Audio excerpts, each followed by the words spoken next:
Hello दोस्तों, नमस्ते, जय माता दी। हम अपने चैनल नेहा व्लॉगी, सोनम व्लॉगी दोनों पे आप लोग का स्वागत करते हैं। दोनों पे जाएगा गाना, आप लोग सुनिएगा और वॉच करिएगा और अपना आशीर्वाद प्यार दुआ जरूर दीजिएगा। और हमारा गाना कैसा लगे कमेंट बॉक्स में जरूर बताइएगा। हमारा गाना अच्छा लगे चैनल को लाइक सब्सक्राइब शेयर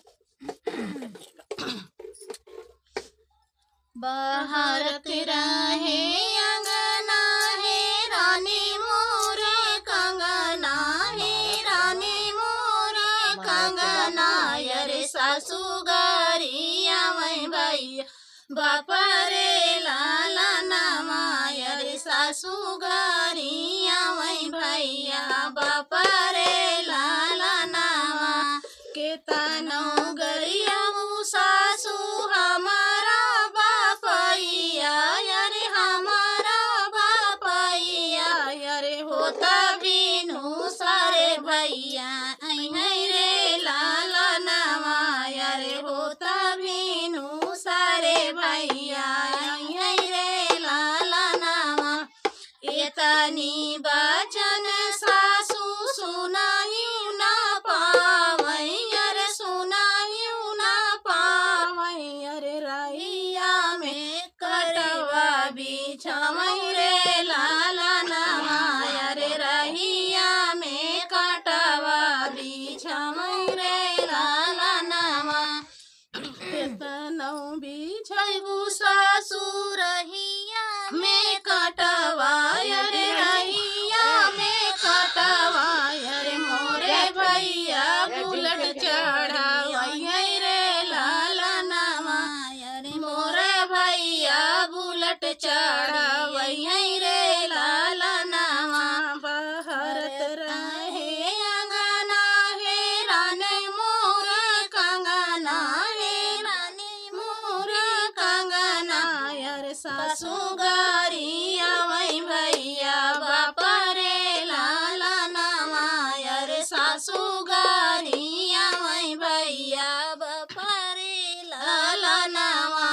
केतनौ गरिया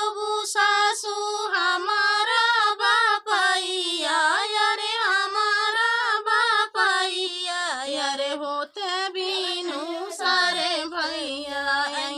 रे लाला नामा यारे होता बिनु सारे भैया रे लाला नामा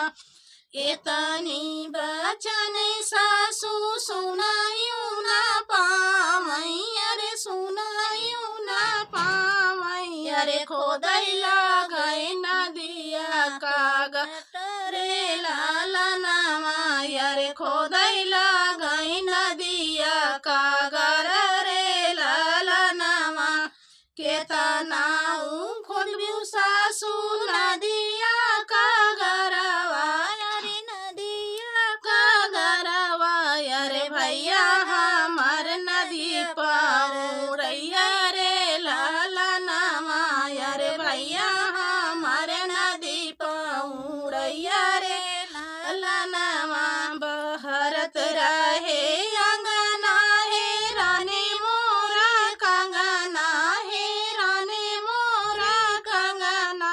अरे सासू गरिया मैं भैया बापा रे लाला नामा अरे सासू गरिया मैं भैया बापा रे लाला नामा केतनौ गरिया सासू हमारा बापैया अरे हमारा बापैया अरे होता बिनु सारे भैया रे लाला नामा अरे होता बिनु सारे भैया रे लाला नामा एतनी बचन सासू सुनायु ना पावै अरे सुनायु ना पावै अरे खटिया के बदल गई कटै रे लाला नामा अरे कटै लागै खटिया के बाँध रे लाला नामा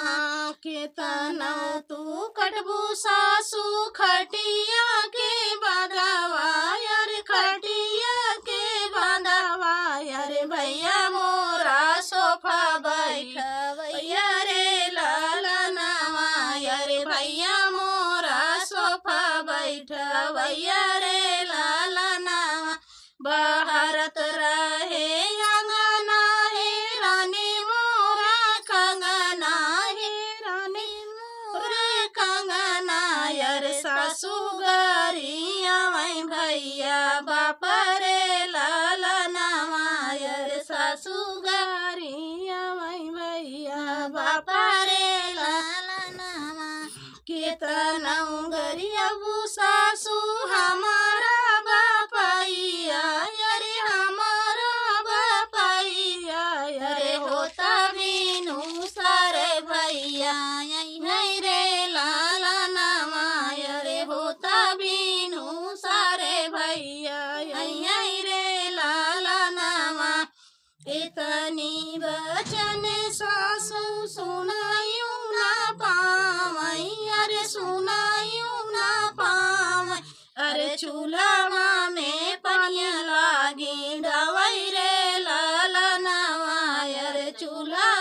में पनिया लागी डालै रे लालनावा केतना तू डरबू सासू चूल्हा में पनिया अरे चूल्हा में पनिया अरे भैया मोरा होटल के खावैया रे लालनावा अरे भैया मोरा होटल के खावैया रे लालनावा बहरत रहे अंगना हे रानी मोरे कंगना हे रानी मोरे कंगना अरे सासू